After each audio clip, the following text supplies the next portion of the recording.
screen. Yeah, you see the but slides? We can see the whole, yeah, but we can see the whole, the presenter view. Okay, I see. Yeah.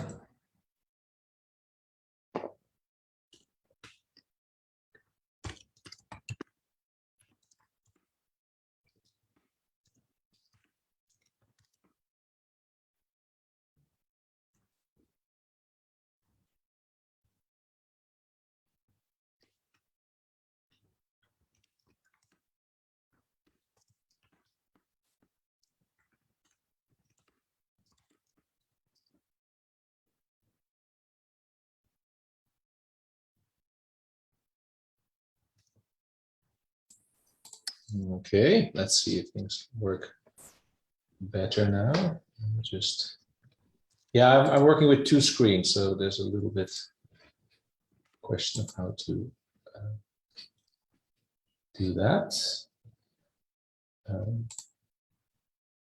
Okay, then screen two.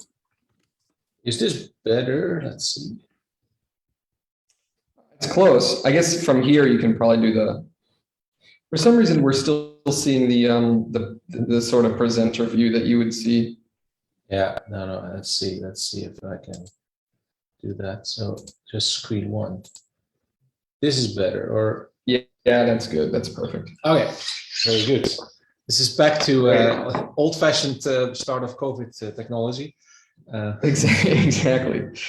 Great. Well, thanks everybody for coming to today's JiLAEE seminar series. Today we have Thomas de Haan, who is an associate professor at the University of Bergen.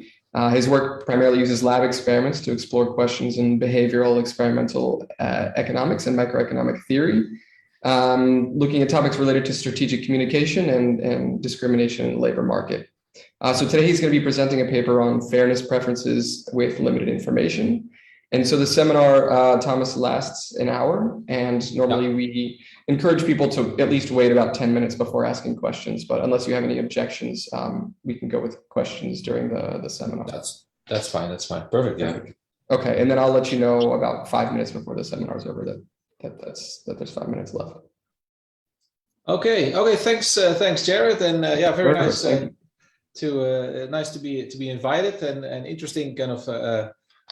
Initiative, would of course be more exciting to fly all the way over, but that's not quite possible these days. But yeah, very nice to kind of present for quite an international audience here. So this is, the paper is Fairness Preferences with Limited Information, Are People Bayesian Meritocrats? And this is together with Alexander Kappelen and Bertha Tungodden from the NHH, the Norwegian School of Economics here. So we're both situated in Bergen. I'm at the university. And this is going to be indeed a paper that's both sort of theory and experiment, and especially sort of the theoretical side has been growing as we try to get theorems more sort of general and founded. But yeah, there's also indeed an interesting part where we test out fairness, preference, and views in an experiment. But let me start by sort of go over sort of a bit more broad motivation for what we want to discuss.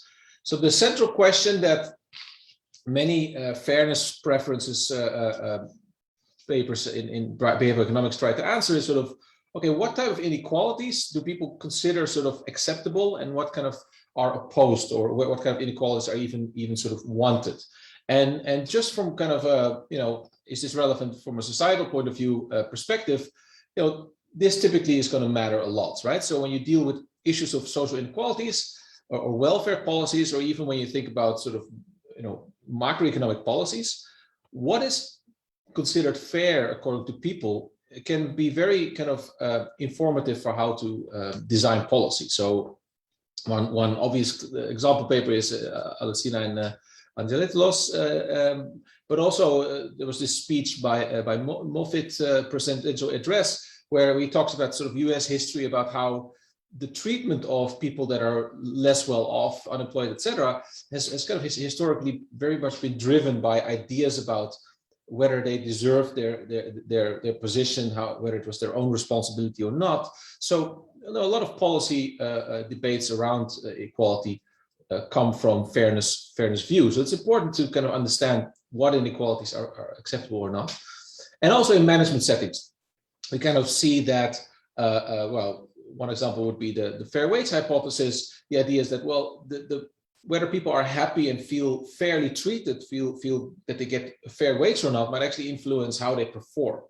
And sometimes what is considered fair might actually be something more unequal if there's sort of merit kind of questions underlying it. So, such as, for example, Abler et al. Kind of show that sometimes if there's differences in performance, people actually prefer more unequal outcomes in a labor market setting as well. So both from really kind of large societal inequality to even inequalities on the work floor, very often you want to know what sort of equalities are typically acceptable. And so when you look at sort of this literature that has been going into that, and of course, my two co-authors are very, veterans of that literature. And what typically comes out is that the origin of the inequality matters whether you want to say that it's fair or whether it's something that needs to be adjusted, right? So very often in these choice experiments and in other surveys, etc., the meritocracy, the merit point becomes a topic that really steers a lot of the preferences. Have people worked for what they got? Is the reason that some people are behind and some people are ahead, does that have to do with the fact that people might have put more effort in or have done a better performance? And so the general conclusion that people tend to treat income inequalities due to luck, just if it was brute luck that you're better off, they find that unfair typically. But if there are inequalities due to merit, then typically they're considered a lot more acceptable. So that's sort of the basic motivation.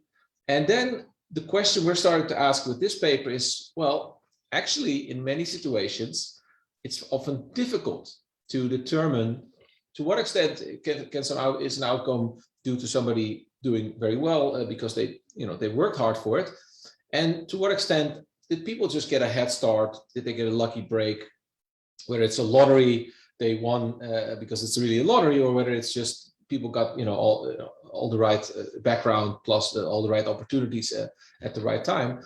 So if somebody has success and we look at differences of outcomes in society, very often it's difficult to determine what part of this was kind of performance, what part of this was kind of sort of luck. So you can think of a colleague, we all can know a colleague getting a fantastic placement of a paper or a job. And, there's always ambiguity to what degree that this person simply just worked really, really hard, or to what degree did the stars align and this person kind of got an easier ride than maybe some other people would have gotten. Same for when you think about the unemployed, right? When you see somebody down on their luck, or well, that's actually the saying, right? You don't know how much was it because people did not grab the opportunities they've gotten in life, and to what degree did somebody just not get the right cards, and this is what caused the outcome. Very often that is something that is not very clear. So just to kind of drive on one point by Sendil, this is kind of New York Times 2017 about the inequality debate, right? We often disagree over the source of our success. Those who emphasize the existence of birth lotteries point to the easy ride the well-off have had, yet relatively privileged people may look at their own lives and feel, I have struggled as well, right? So we can see that there's a debate there. Our point here is apparently there is uncertainty. There must be uncertainty about the cause for success if there is such a debate, and if these debates are to be going on. So we think, therefore, that it's very relevant to look at inequality preferences and tolerance in an environment where there's actually this ambiguity, or there's actually this uncertainty about luck and performance. So that's what we're going to be doing in this project. Yes. I have a quick question about the motivation in general in labor market settings. So how does ability play into this? Because I guess if people are paid based on some sort of meritocratic pay, that's going to give people a signal about their own ability that might be potentially uncomfortable for them, whereas luck wouldn't necessarily transfer that signal over. And it's easier for people to cope with the fact that people are succeeding due to luck rather than succeeding because they're higher ability. Yes, so initially when this project started, we wanted to do this also. So we're going to be doing a spectator one, but we also were thinking about the stakeholder version, right? So indeed, when you get sort of, you get data about your own luck, but you don't know how lucky the other person was. And one of the many complications that you get in is, of course, that you can get some cognitive dissonance. You can get, different interpretations of what it means. And if depending on how willing you are to updating your beliefs about your own abilities, you might deal with information that gets in differently. In this paper, because we do Spectator, we kind of avoid that matter, right? So that we hope that spectators are not sort of so sympathetic or empathetic with the workers that they do that for them. We probably don't think that happens. But I agree, when it comes to sort of the stakeholder version, then there's a lot of kind of cognitive dissonance and consequences of it that will come out and probably will play an important role when you study that. Yeah. Okay. So what we're going to do in this project. So because of this background, right? These are sort of big potential debates that are in the background, and then we want to say, well, let's first look at sort of what are sort of the cleanest way we can think about testing for what typical fairness preferences are, and how does that react to the limited information. So we're going to study the effect of limited information regarding sort of this importance of luck and performance, and basically how does that influence how much inequality people think is sort of justified. So we're going to test this with the distributive choice experiment, so with real consequences. So they're going to be mturk workers that work a lot on a certain task, and then they're going to be paired, and then we'll have a spectator who has to decide how to distribute sort of a common pie between the two, and that's really going to determine sort of the bonus payment. And these are going to be, for mturk's sake, pretty generous bonus payments. But we're going to add this important friction of limited information to this question of fairness preferences. So before, this kind of this setting has been used quite a bit to gauge what fairness preferences are in situations, but now what if there's really crucial information missing? So we're going to do an in-between design. We're just going to have two treatments: a full information treatment and a limited information treatment. Beliefs of and updating, this is going to be a sort of a preview. That's going to matter now, because now all of a sudden you're going to get some signal of how the difference of performances are, but now you don't get full information on the performance itself, and people will have to do some updating, and that's really what we're going to introduce here. So just a preview of the findings before we go over to the theory. So also a preview of the theory. So what we're going to do is we're going to drive that. So the main thing is that actually when you think of limited information, it basically means you're going to get a weaker signal than the signal you would have under full information. And we're going to derive under pretty general circumstances that you would expect less inequality implemented by spectators if they would be Bayesian under limited information than under full information. So we think that in a complex world with limited information, the tolerance to inequality should basically be lower. And there should also be less variation across sort of the decision scenarios. And this is what you would have if it's sort of driven by the existence of meritocrats, people that are interested in actually looking at the performance, but they're the ones that sort of miss some information. But the main finding would be that they would implement less inequality. But if we actually allow for other types of updating, especially if we allow for sort of base rate neglecting, people that really take the signal of sort of the performance signal really very serious and take it almost literally, then actually we might get a result that is the opposite. We might actually have that the inequality tolerance might even be higher under limited information than under full information. So it really, the updating intensity seems to really be driving potential findings. But if you believe people are sort of rational and Bayesian about it, you would predict lower inequality implemented and tolerated under limited information. What do we find experimentally? Well, we're going to find quite some deviation from the Bayesian perspective.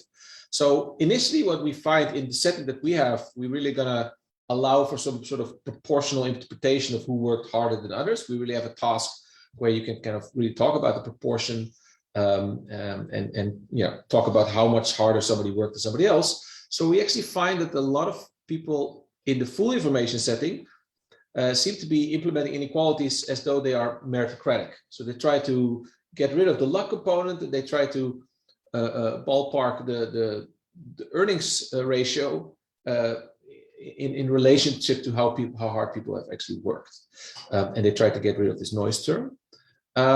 But under limited information, there's quite a deviation from the Bayesian prediction. So we basically don't find a downward level of inequality. We find it in a rank sum test, but not in a t-test, and also not in the regression. And it seems to be not really there, even though we would have really predicted quite a downward effect. And we find actually a larger variance. So we actually get more heterogeneity, and we get in the end about a similar level of inequality. But overall, the most striking thing that we get a lot of polarization in the distribution. So we get that under limited information, people either quite a few people either just divide income equally, or they simply allocate their individual earnings. So they almost act as though they're sort of what we call libertarians. But we kind of are going to argue that one way to look at it is that this might be the type of behavior that you get when you face base rate neglecting spectators.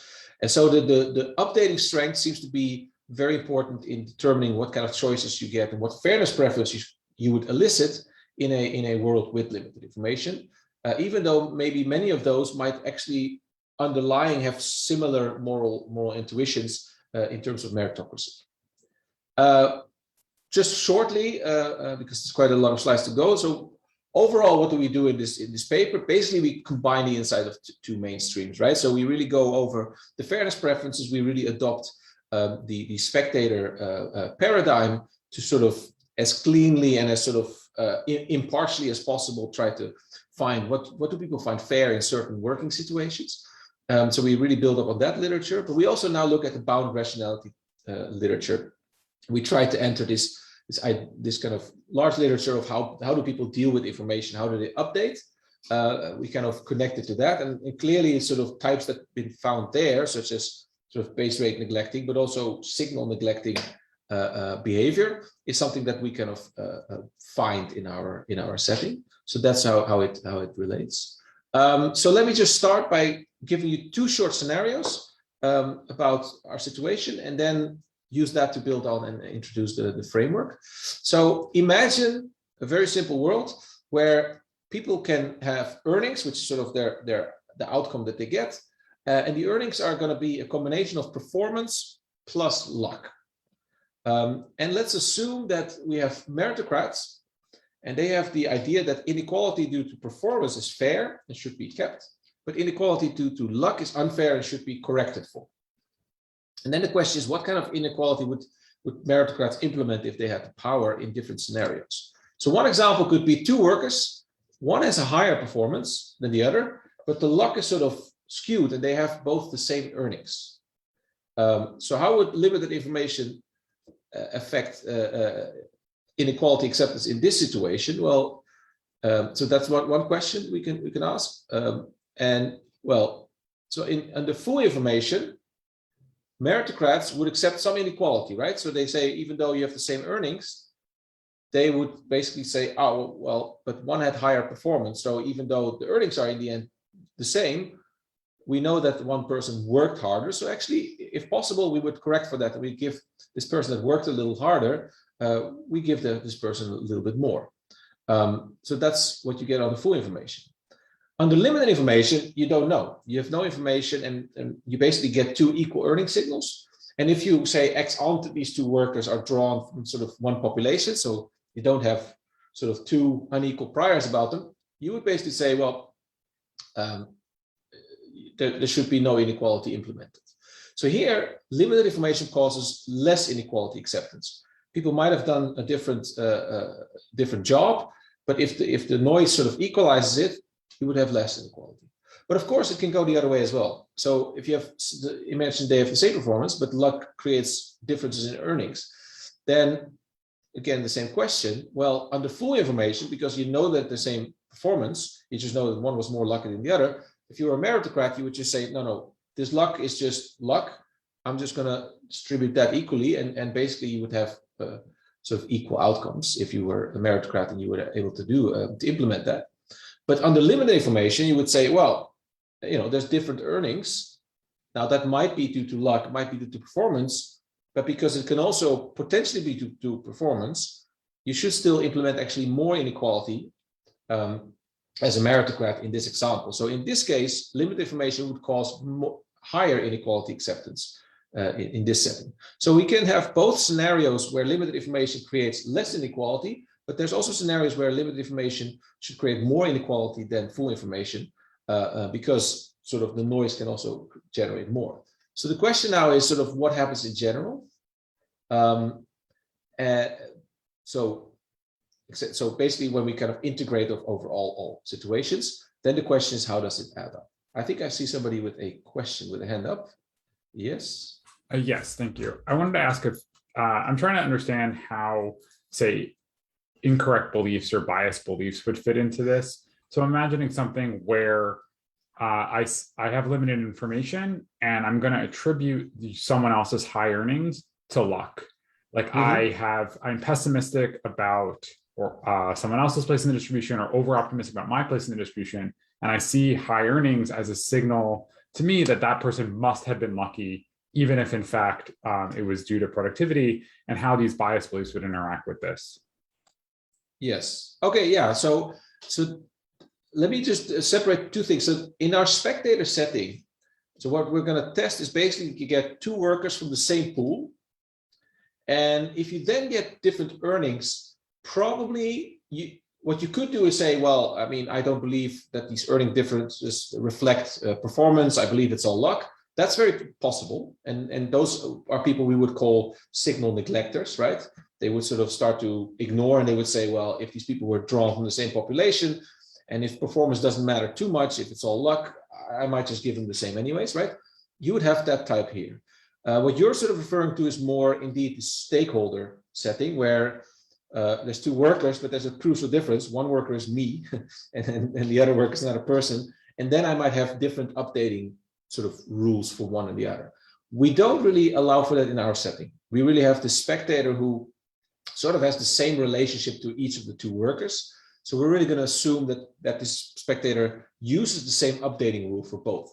Now that updating rule can still be biased, right? So it can be that they underweight new evidence or they overweight new evidence. But if they do it for one worker, we assume they do it for the other as well. But in a stakeholder setting, that would indeed be one of those extra complications that could come into play.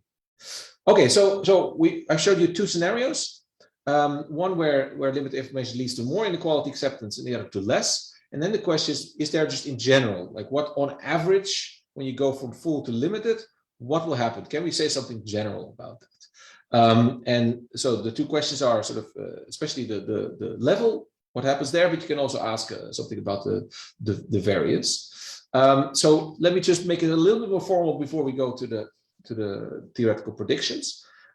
So this is partly introducing the environment for the experiment, but partly also just setting the theory. So we assume there's a real effort task where the performance of worker I is given by PI. And the task we're going to do is some real kind of hard grinding coding task where they just have, and the number of screens they correctly solve is the P. So it's really like a very much a typical piece rate task. And then the earnings are some function of performance and a luck term, epsilon I. And the luck is also drawn individually per person. After that, randoms are paired and then basically the case is sent to a spectator and they have to make the redistribute decision. And the way we analyze it right now is a pretty general framework. So for the first two propositions, there's no restrictions on the distributions of the performance. The prior you can have, you can even have priors. Actually, you can treat the two workers differently in terms of the priors. And even the noise can be any kind of distribution. And yeah, so we kind of look at this at a very general setting. And what we're going to ask is sort of, yeah, so that's the setting. And then we're going to say, okay, we're going to ask the impartial spectator to just say, okay, you see in full information, you see exactly what happened, but your task is going to be to distribute the total earnings between the two workers. or into two incomes, y1 and y2. And then the idea is going to be that the sum of the incomes should sum up to the total earnings. And the total earnings is sort of the sum of the two earnings of each worker. And then, of course, that distribution decision creates an inequality measure. That's the JiLAEE that we're going to use. And this is, of course, what the spectators are going to do, both in the full and the limited scenario. And then there's going to be two treatments. So either there's a full information environment or a limited information environment. And the way that works is for full information, basically the spectator knows the two earnings, but they also know the performances. So they know, okay, so this one person got 100 points, but I can see that that's because they correctly solved 80 screens and they got an epsilon, they got this random term of 20. Now I see they get full information about how these earnings are made. And in the limited information, only these two earnings are being presented. So you know, oh, one person earned 100 points, another person earned only 50 points. But I do not get the breakdown of which component actually was that. So that's how we're going to look in terms of full and limited information. So the key is that this noise, these epsilons, they are there in both treatments. There's always this noise. There's just information about it is present in the full information and absent in the limited information. So that's how we model this. And then to make that decision under limited information, we're going to first assume that you need prior beliefs, right? So in both situations, spectator knows this distribution. We kind of assume that they have a prior about the performance, and also they know the distribution about the random component. And they should use that, if they're Bayesian, to kind of update correctly when they get a signal. So full information, fully informative signal, and limited information, you get the noisy signal in terms of earnings. And then the idea is that the decision of the spectator should be based on the posterior beliefs. So they have to update the beliefs, right? They start with this prior of the performance and the prior of what the random noise is, and then they get an earning signal and they have to update typically. And then we add one definition, which turns out to be crucial for kind of the general proposition of what happens on the limited information.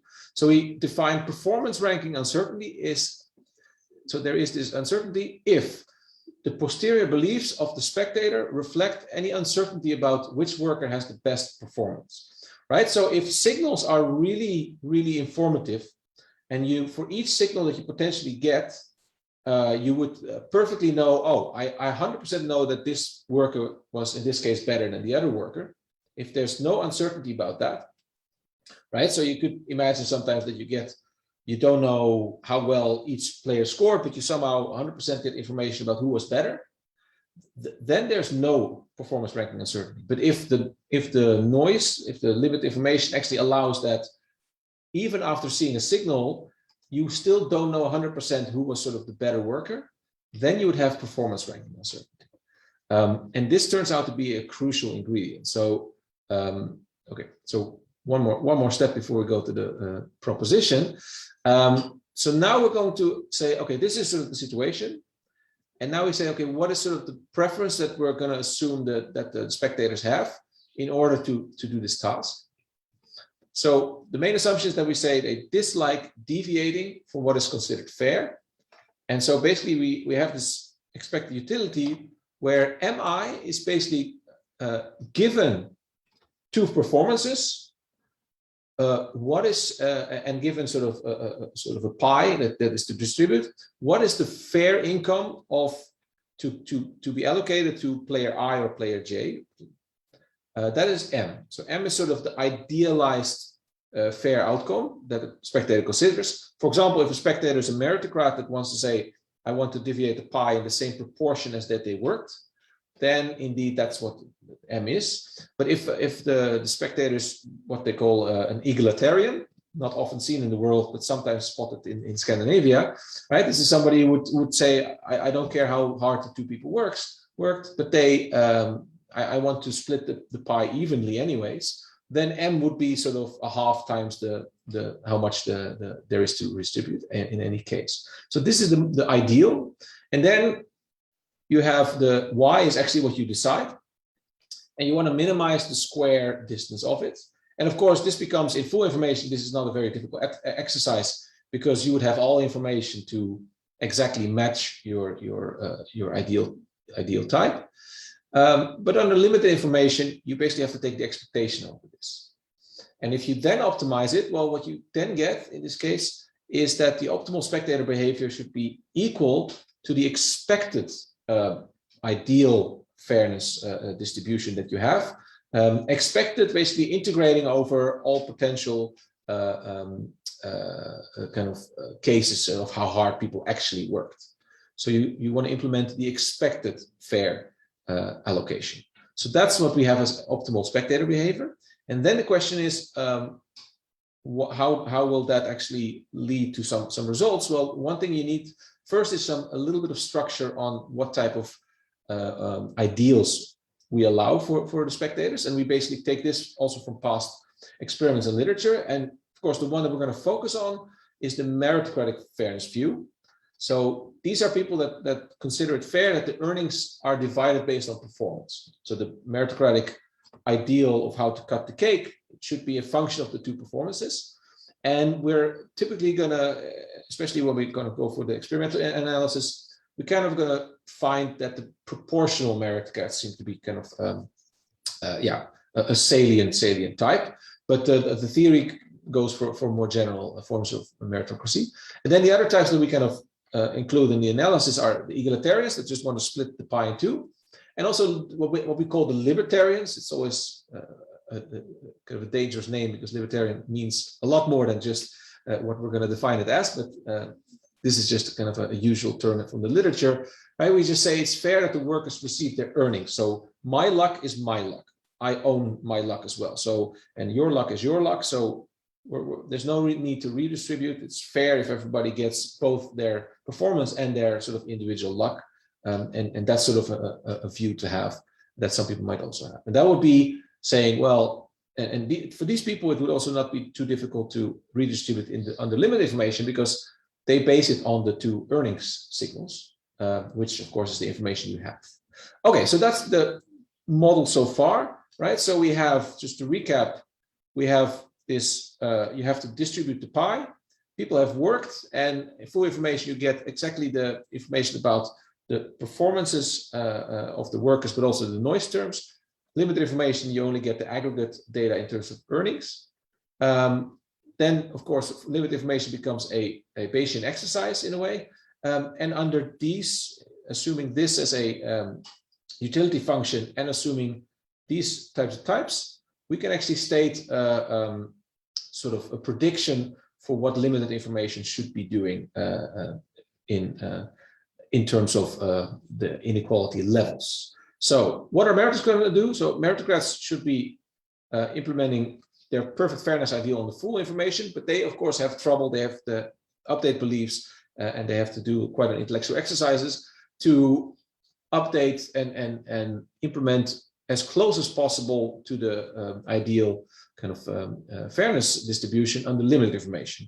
Egalitarians and libertarians have an easier task under limited information.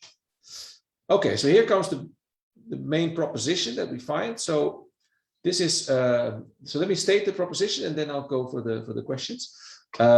So here comes the main one. So proposition one, Bayesian meritocrats will in expectation implement less inequality with limited information than with full information, if and only if there is performance ranking uncertainty. So we get that as soon as the uncertainty about how the earnings relate to actual performance of production compared to noise, as soon as that actually creates uncertainty about which worker might have worked hardest, then we will see that limited information actually creates less inequality. And this is driven by the meritocrats. But if, even though there's noise, you're always certain about who worked probably harder, then there should be no effect on inequality. So this is kind of an interesting added point. But overall, in the main effect overall of limited information should really be less inequality that we find. Okay, who was first? Justin. Thank you. What What information do the workers who are doing the real effort task have about how their earnings are going to be calculated? Yes. So what we say was that their bonus is going to determine on their performance of another randomly assigned other worker. We actually say it's going to be determined partly on a random component and decided by the decision of somebody outside of the experiment. So we mentioned the ingredients to the worker. Yeah, okay. And we do that for all the workers, right? So that's for both treatments. Okay, thank you. Yeah, Andrew. Thank you. So this is not necessarily to answer Tori the second, but I think that thinking about these types would be really helpful to put in the context of the optimal tax literature, right? Okay. So in the optimal tax literature, there's these ideas about the slope of the progressivity function is determined in part by both performance, because that's going to affect the labor supply decisions as well as luck, and the progressivity, especially at the top of the income distribution, is going to matter whether or not the marginal tax rates are going to be important at the top, whether or not it's luck or actual ability or productivity. And I think my understanding from what you're saying is that the extent to which those two things matter is going to put someone in between being egalitarian and being meritocratic in terms of like the type space that you've lined out. But like the slope of those functions are always it's upward sloping with income, but it's somewhere between either of those cases, and the slope itself could matter. And so my reason for really wanting to like bring this up and point this out is that you want to get some redistribution regardless because of preferences across as you move up the income distribution. Okay. And so I think that it's not clear to me how that maps in here, because it's not one of your types. So one thing to notice that for example, this meritocratic ideal, right, is as a function of the performances. This would allow, for example, to say like, well, even if one person did do nothing and the other did everything, you might still say that the moral ideal is not per se to give that person nothing, right? So this allows sort of moderate redistribution ideals, even though it's a function of the performances, right? So that there is some flattening possible here as well. We're going to see in the experiment that sort of the harsh proportional one is sort of what we kind of find, but the theory would allow for saying, even though I think it should be driven by performance, we want to maybe make it a bit more mild. That should be possible. Right. So just to clarify, what my understanding from that optimal tax literature is that what that's really going to come down to here is the social planner's preference or concavity of the social planner's welfare function, which is something that you're not going to really be able to observe at the individual's level for who's making these decisions. And so being able to understand as thinking about an individual having a type, which is their own preferences or the concavity of that function, I think is important here. And what you're saying is as captured in some sense by M, but it's going to be unobserved to you. Yeah, absolutely. No. So indeed, I mean, we could have observed it, right? So if we kind of really have in full information, somebody did nothing or almost nothing, and if we then kind of observe, I don't think we see it too much. If we then see, well, we see some of it, that people then say they don't implement as skewed inequality as sort of the skew in the performance would merit, then that would at least be some evidence that just in this two-person economy, the sort of the policymaker, the spectator, has some sort of limits to how strong they want to implement this meritocratic ideal, right? So you would be able to see it. I think I agree that in our classification, we're just going to, some of the people that if they're too mild, they might be more classified as egalitarian, right? So this is more sort of a functional point of view. But yeah, I agree that the two-person point, when you compare it to like optimal taxation for like a mass of people, some things enter. But in terms of how harsh the meritocracy is, we can identify whether they just do proportional or whether they water it down a bit. That's still allowed, and you can still observe that in the experiment. Okay, let me continue. So so the main proposition here is that overall we should think that limited information reduces the inequality that is implemented, which is kind of interesting, right? So this would be in a complex world with limited information.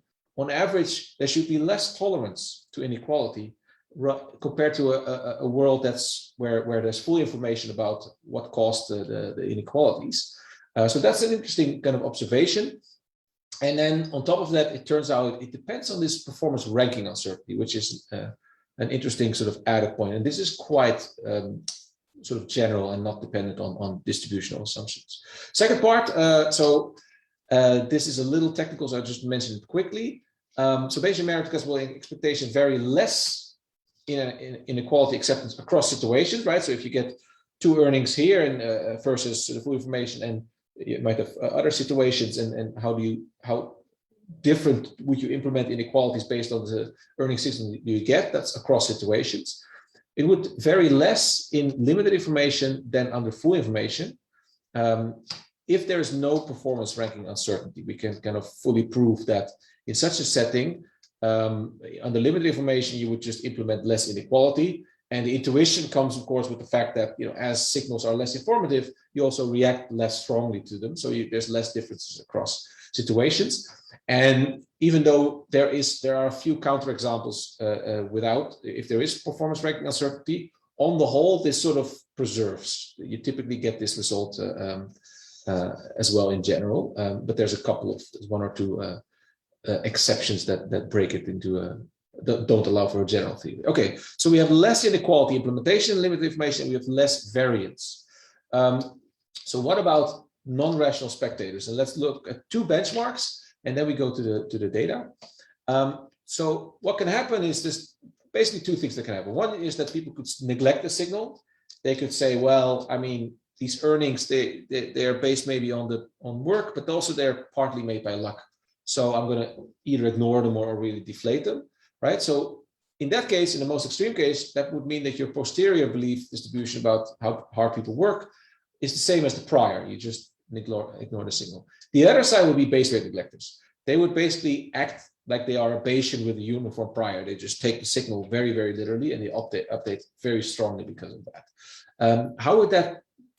And now imagine people who are meritocrats, who have the same sort of fundamental fairness preferences, but they get information and they are one of these types. How would that change how they basically behave and how their fundamental preferences for fairness and then distributions are affected?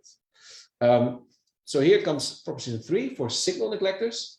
So signal neglecting meritocrats will, in expectation, implement less inequality across situations under limited information compared with Bayesians.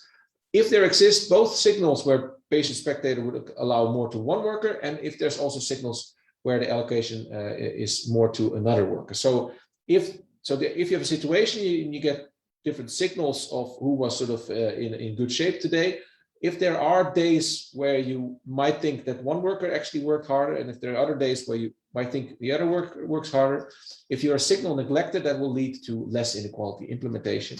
And in our case, it's even in our experimental setting, these would be people that basically act like egalitarians if you ignore the signal, because you draw the workers from the same population. So barring any extra information or ignoring extra information, you want to implement equality.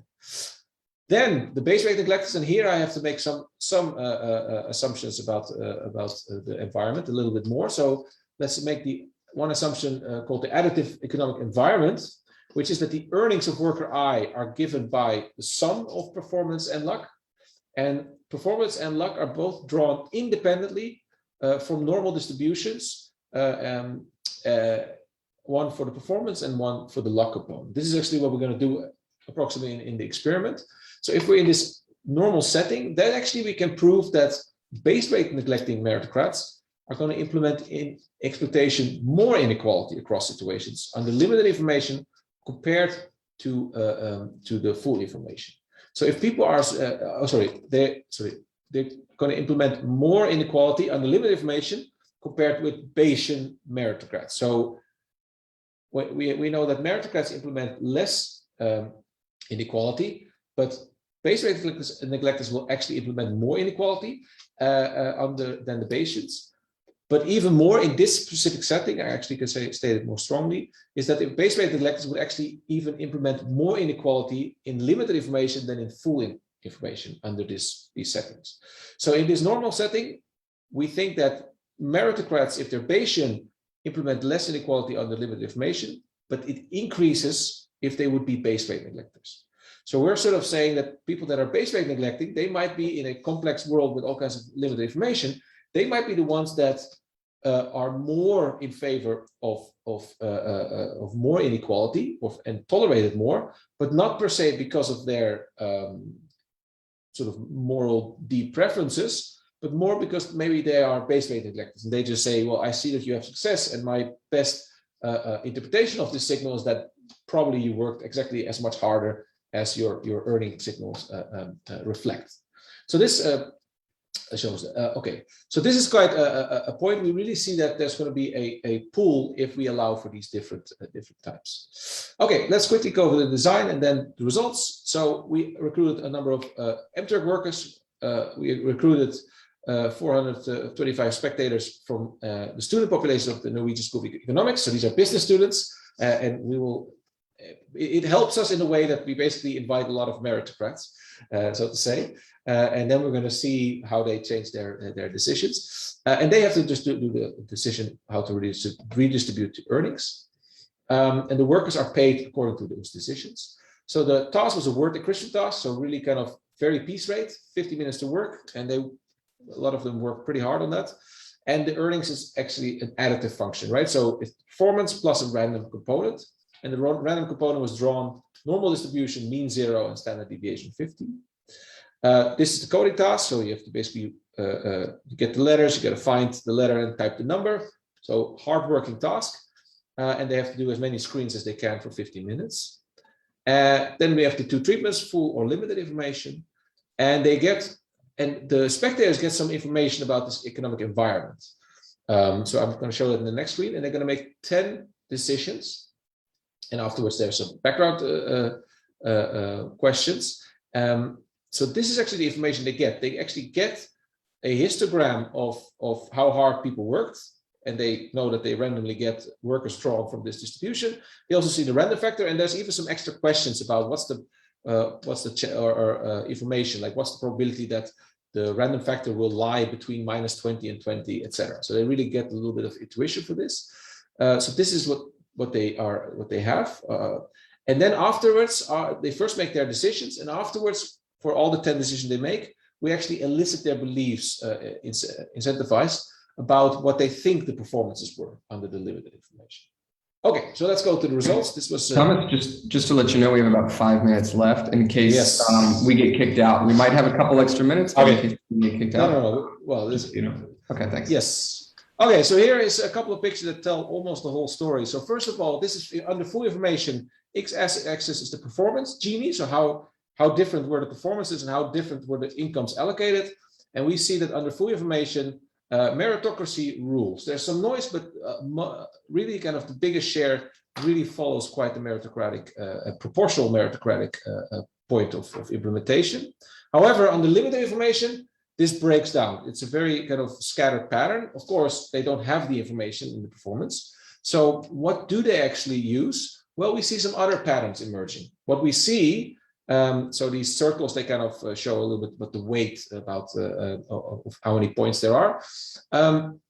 We see that if we, for example, plot the inequality they implement under the based on the different earnings they preserve, we kind of see that there is kind of some clustering around people that just implement no inequality, and there's a clustering around people that follow sort of the earnings, and then there's some people in between. Of course, the Bayesian meritocrats should be somewhere in between, but at least what we know is that there's a lot of meritocracy, and there's a lot of sort of pluriformity and polarization on the limited information.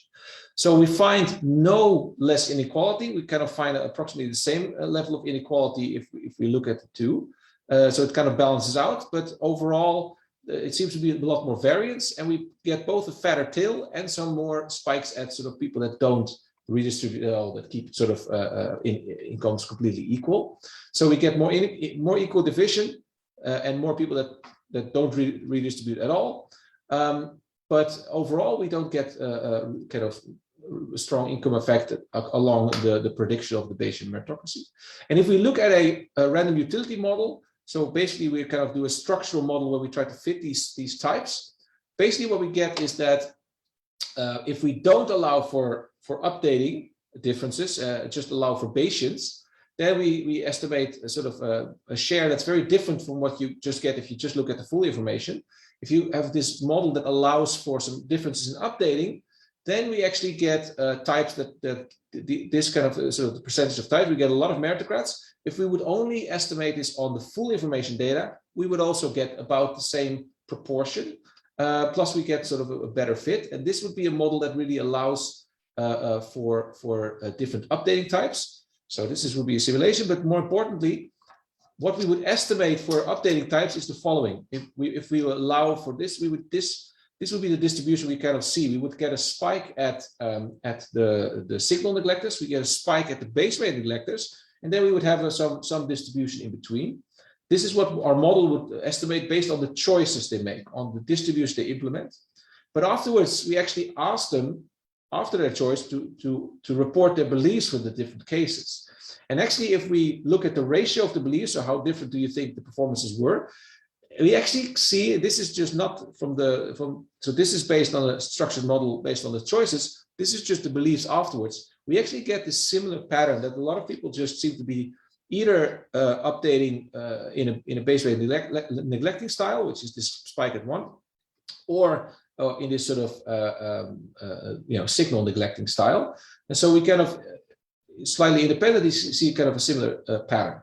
So this pattern of updating would explain a lot more our data and really would explain the discrepancy we see between what our model would predict if we just assume everybody's a Bayesian, and there's so many meritocrats. Then we have a discrepancy in what we see in the limited information, but allowing for this differences in updating strength, we really seem to be capturing a lot more of the patterns of the data.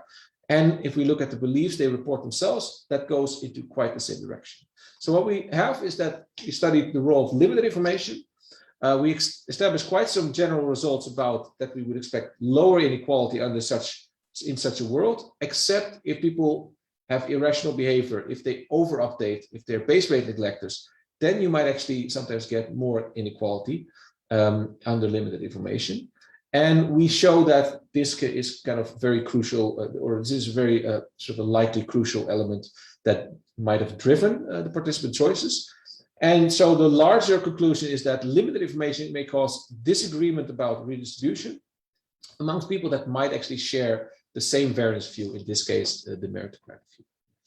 Okay, maybe time for one question before the electricity drops out. Yes. I think actually, well, we can just keep taking questions until we Andres. Thanks for the presentation, Thomas. Very interesting. And I was thinking, how should meritocrats cope with the fact that present performance is a product of past effort, but also past luck?